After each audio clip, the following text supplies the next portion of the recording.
मी शेतकरी ह्या यूट्यूब चॅनलमध्ये तुमचं सगळ्यांचं स्वागत आहे। तर मी टाकणार आहे आज लसणाला राख। लसूण केवढा झालाय त्याला मी टाकणार आहे राख। चुलीतल्या राख ना भारी होतं लसूण, लय पोचतो। मोठी कांडी होती मग सगळ्याला मी पहिल्यांदा टाकेली दोनदा। त्याच्यासाठी आम्ही खास चूल पेटवतो हिवाळ्यात।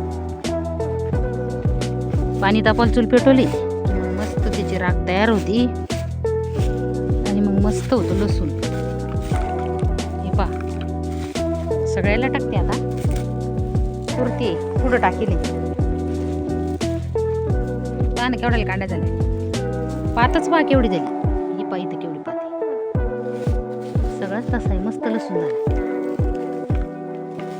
बेडवर लावलेलं लसूण एरी पण लई चांगला पोचतो वाफ्यापेक्षा। आमचं तर कधी पण बेडवरच असतं लसूण, आम्ही लावत नाही वाफ्यात लावतच नाही लसूण। एखादा बेड असला रिकामा की दिला त्याच्यातच लावून। बाहेर पण नाही तर मग नसला नीट मध्ये तर मग बाहेर बेडच करायचं आणि त्याच्यात लावायचं लसूण। हेच किती लसूण होतो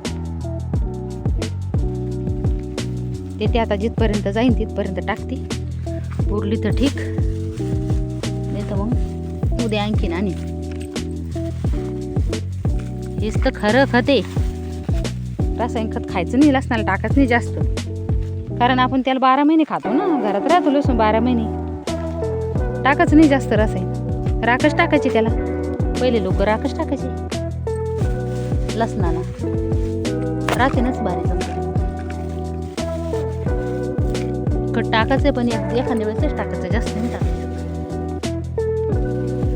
आपल्याला घरी खायला लागतो ना मग। खत चांगली नाही आता या खतानं काही पण व्हायला लागलं,